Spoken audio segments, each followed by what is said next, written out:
وعليكم السلام ورحمة الله وبركاته. كم جت نجيب تجرى الحمد لله نقوم مال سيادة بيركب مالي كوميونيتي قال لي مو كوبرايتي مو مالي سورة كاس داشبورد دي برا هنايركي baay'ee keessan saayidoo dubbisii jettanii jirtan namumti waan kana irratti gubsiisee yookiin najira gursiisee nama biyya keessa jiru nama miidiyaa qabudha saayidoo jinis saayidoos dubbiseen ture saayidoon viidiyoo yuutuubii sirrachuu dadhabee nan sirreessa manaan jedhee ture dubbiseera jechuudha saayidoon maal jedhe kan jedhu wajjin dhaggeeffannee walitti deebinaa jechuudha rahmatullahi wabarakatuh ashima harka fuunee uummata qashtii yuutuubiin kiyya kamisoo oroo tuubii jedhu sabiskiraabii 39 irra jiru najira gubatee yookiin ugguramee jira jedhee isinitti himeen ture nama biyya keessa jirudha namni sunis nama oromooti nama miidiyaa qabudha kan akka inni irratti ugguramu godhe fakkeenyaaf amma yoo achi gubatee baduulee baate akkan irratti gadhiisee uummata karaan argannetti adabbiin irra kaamee jira baay'ee keessan saayidoo dubbisii jettanii jirtan namumti waan kana irratti gubsiisee yookiin najira gursiisee nama biyya keessa jiru nama miidiyaa qabudha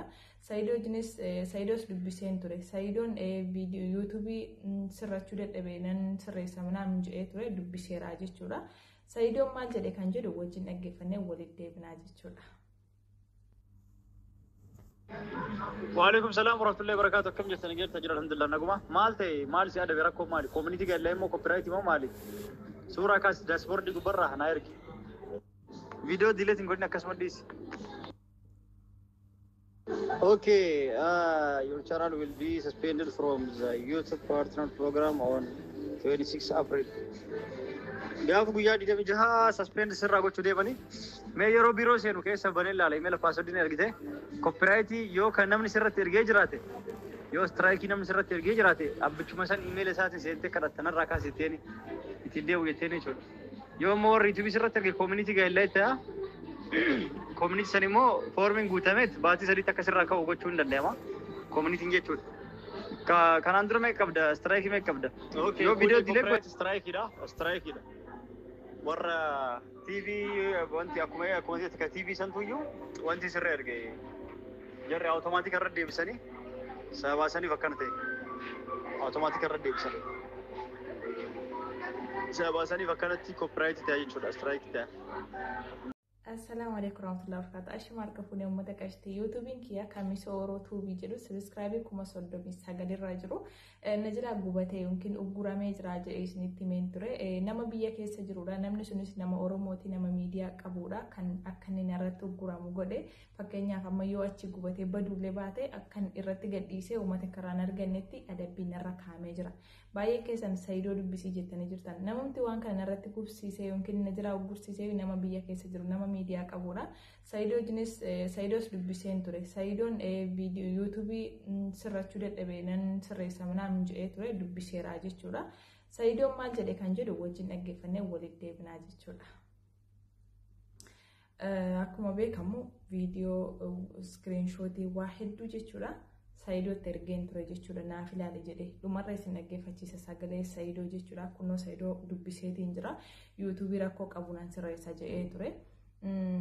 Ingeda ibsishaaf maakii ta'uu hin oolu jedheetiin waan sirriitti ingiliffaa hin dubbisneef jecha ibsishaaf maakii ta'uu hin oolu namni naan jennan anis isaan ta'uu hin ooluun jedhee ammas isaan ta'ullee baatu nama oromooti hedduu takka miira keessa nagalcha jechuudha yeroo namni keenya akkas wal godhu ani kun naaf kufaatii miti namoota hedduutu sabiskiraabii naa gootanii koomentii bareedanaaf keessanii osoo nama karaa tiktookii kootii dhaqee yuutuubiin kee akkas na jilaatee jedhee xiqqoo ishee bo'ee namni hedduun sabiskiraabii wallee haga 2,300 naa godhu jechuudha guyyaa takkatti garuu ani ilma namaa jala harka qabachuus rakkadhe jedhee ilma namaatti mimaan buusu taasumaa hin fedhu ta'ullee hin danda'u jechuudha.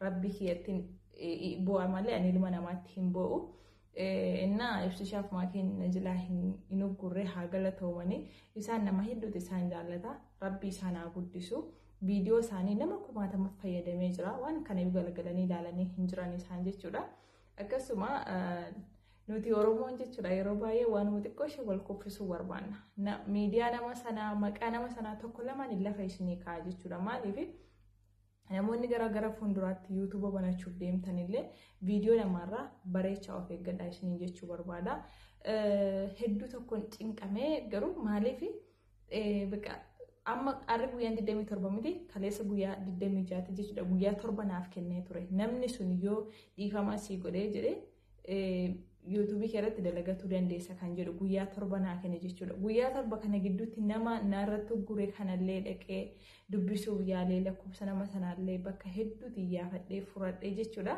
Garuu namni suni dubbiseera garuu deebii gahaa naaf hin deebisne akkasuma akka YouTubein koo najilla naaf sirratuu fi uummata akka hin dubbanne jechuudha.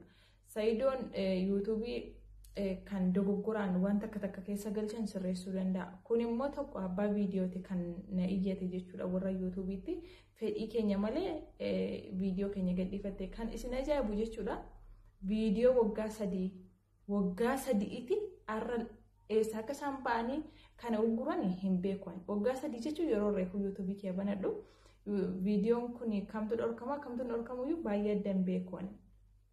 Video sanallee view hin qabu namni leellaallee waggaa 3 dura yoo xiqqaate yoo baay'ate namni dhibbilee mafaalaale jechuudha video sanarra YouTube keenya irratti gorsiisan kana qofa miti kaasi jechuus hin danda'u emailii na erguu hin danda'u yoo kaasi jedhame kaasuu nan danda'a tokko lammaffaa immoo maallaqa gara isaaniitti naanneffatu hin danda'u osoo manni maallaqa herrege gara isaaniitti naanneffachuu hin danda'u jechuudha. Kana hundayyuu gochuun barbaanne maal gochuu barbaadanii tokko akka YouTubein gubatu lama akka YouTubein na adabu jechuudha.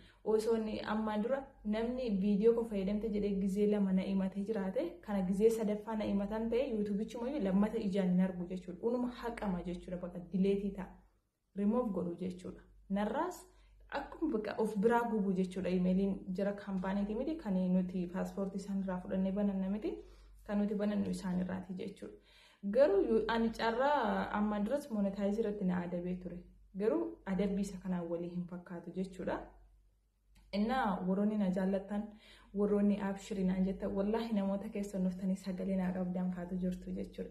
Ani alhamdulillah dalagataan jira fayyaa qaba maallaqa YouTube kanarraa argadhullee jechuudha. Wallahi yeroo hedduu jechuudha baqa namoota harka qalleeyyii yookiin namoota xiqqoo shirakkini isaan dhibdu kana jechuudha. Isaaniif inni yaada wallahi laazim amma duras gargaarees beeka jechuudha. Waan YouTube keerraa argadhu wallahi gara nama meeqa qalbii isaanii gammachiiseera jechuudha. Alhamdulillah maaliif namni yoo qabaatee yoo argatee jedhee nama kee ta'eennan si fayyada. Namni keenya garuu karatti wal qophisu, karatti wal xiqqeessu, karatti wal cabsu. Namni nama lamatu jira. Tokko kan namaaf yaadu, kan nama jaallatu, tokko immoo ka istii qabu, kan nama jibbu. Sigalee yaadumati namaaf qabdu sana rabbiilleen si yaada jechuudha. Yoo yaada gaarii nama qabaate yaaduma gaarii. Haa ta'u amma daawwaa isinitti gochuuf miti. YouTube warra sodaa kan miliyoona 10 qabu jechuudha. Ijoolleen keenya Oromoon miidiyaa sanarraa daqiiqaa muraasa murataniitu ajandaa godhatanii yoo ajandaa wayii dhufe ichirraa dubbachaa oolu jechuudha. Isaan garuu namarratti hin gubanii namallee adaban jechuudha. Keenya uummanni keenya wanti guddina nu dhorke walitti naafu. Mee wallahi dhaqaati YouTuberata mee amma ibsishaaf maakee feemesiidha. Nama hedduuti isaan beeka. YouTubein isaanii garuu 500 iyyuu garuu jechuudha kan daawwatamu.